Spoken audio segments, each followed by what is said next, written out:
அவருக்கு கல்யாணம் ஆகி 3 வருஷம் ஆகுது. அந்த பொண்ணுக்கும் பையனுக்கும் கல்யாணம் பண்ணி 1 வருஷத்தில் ஒரு குழந்தை பிறக்குது.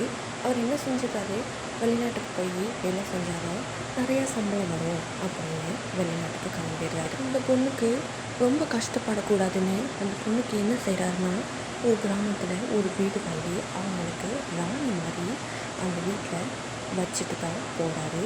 கூட அவங்க அம்மாவையும் அப்பாவையும் அந்த வீட்டிலேயே வச்சுட்டு போயிடுறாரு. அவங்களோட மனைவி மேலே உள்ள லவ், அன்பு, ஒரு ட்ரஸ்ட்டு அதெல்லாம் நம்பி தான் விட்டுட்டு அவர் போகிறாரு. போயிட்டு என்ன செஞ்சிடறாரு, ஒரு 2 இயர்ஸில் திரும்பி வராரு.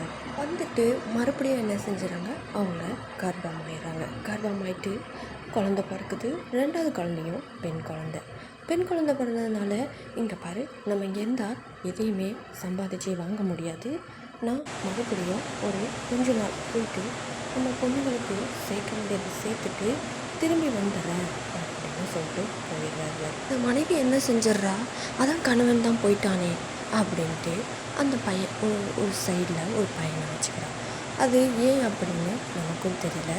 வச்சுட்டு இருக்கும்போது அவன் வீட்டுக்கு அடிக்கடி வந்து போயிட்டு இப்படி ஒரு 6 மந்த் போக என்ன செஞ்சுறாங்க, அவங்க கர்ப்பமாயிட்டோமேனு அவங்க கொஞ்சம் கூட வருத்தப்படாமல் 3 மாதத்தில் அதை இது பண்ணிடலாம் அப்படின்னு சொல்லி பார்க்குறாங்க. ஆனால் அவங்களால முடியும். சரி, வளர்த்து எதனா பண்ணிடலாம், பிறந்த உடனே எதனா பண்ணிடலாம் அப்படின்ற மாதிரி மைண்ட் தாட்டை ஃபிக்ஸ் பண்ணிட்டாங்க. இல்லை போனால் யாராவது கண்டுபிடிச்சிடுவாங்கன்னு அப்படியே வந்துட்டுருக்காங்க. மாமனார் மாமியார் கேட்குறாங்க, ஏமா உனக்கு இவ்வளோ வயிறு பெருசாக இருக்குது? தெரியல அத்தை, எனக்கு ரொம்ப வயிறுலாம் வலிக்குது, பெருசாக தான் இருக்குது அப்படின்றாங்க. அப்போ வா, ஏன் டாக்டர்கிட்ட போகலாம் அப்படின்னு சொல்லி கேட்க, இல்லை வேணாலும் ரொம்ப பதட்டமாக சொல்கிறாங்க.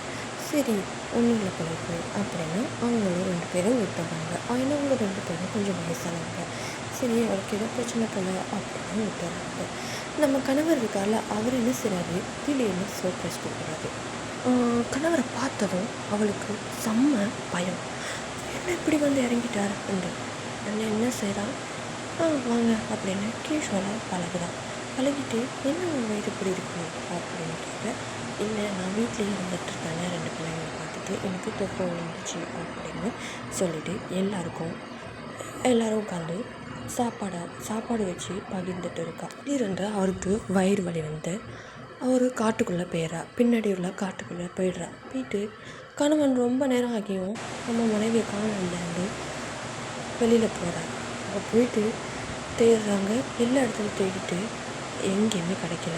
அப்புறம் மனைவி என்ன செய்கிறா, தனக்குத்தானே பிரசவம் பார்த்துட்டு இந்த குட்டாங்கன்னா சவுண்டே போடலையே அப்படின்னு பார்க்குறா. அப்போது இதை தூக்கிட்டு போய் எங்கேயாவது மறைச்சி வச்சிடணும் அப்படின்னு எங்கே பார்த்தாலும் அலையிறான், எங்கேயுமே கிடைக்கல.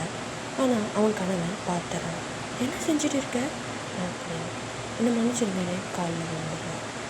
அந்த கணவன் மன்னிச்சு ஏற்றுக்கலாமா வேண்டாமா அப்படின்னு நீங்களே சொல்லுவாங்க. தேங்க்யூ, பாபாய். இன்னும் சுவாரஸ்யமான கதையை மீட் பண்ணுவோம்.